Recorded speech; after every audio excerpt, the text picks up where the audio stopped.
It always helps to participate in open, honest dialogue about harassment at work. So here's a quick peek into a discussion led by one of our contributing lawyers, Well, hi, everybody. Jillian.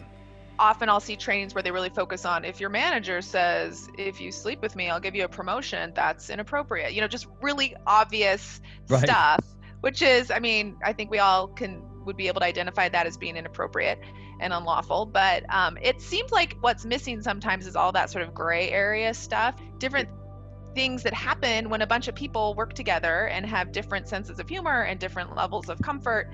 And it's those things that happen, I think, in the gray area that isn't always covered by trainings. Has anybody experienced sort of that kind of gray area harassment? There is a nuance with language. That's a really nice dress versus you should wear that dress more often. The way that you phrase something, one of them is kind and mannerly, and the other one is a lot more suggestive. I'd say right after the Me Too movement, I got so many questions on that. Well, can I really just not compliment my secretary on her hair? Can I not say, well, that's a nice dress? And I think you hit the nail on the head that it's nuance, and that's why I would just tell people it's some women in particular don't really want to have a lot of comments about what they're wearing, even if it is a nice dress. And I'm wearing a nice dress, and I personally don't mind. My appearance has nothing to do with my ability to teach, and it shouldn't have anything to do with it. And so I think by complimenting, in a sense, those things, it pulls us out of the moment. So what we were taught in terms of sexual harassment is it's on that the person on the receiving end has a responsibility to communicate that it's unwanted.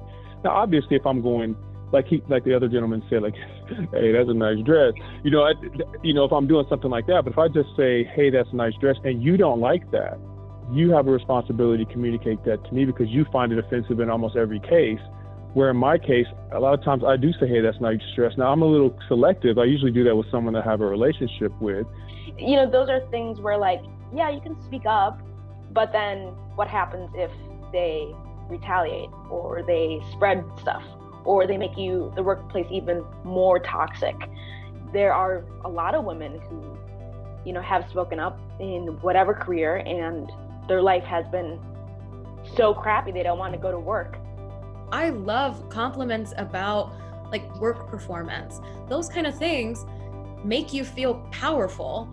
In the workforce, we should be building each other up, but there's a way to do it that, isn't focused on those other things that should matter. Well, because it's not much of an accomplishment. The fact, if you're attractive, well, good for you. You were born that way, or you bought that dress. Well done. But the things you're doing are probably more meaningful. So I think that's probably the answer, Jason. Compliment people on what a great teammate they are, how good they are at all these different things, but it doesn't have to be appearance based. Now, and again, I am not telling people that you can never compliment somebody on what they're wearing, or you can't notice somebody's new haircut, or that we need to live in a work environment where none of that is appropriate.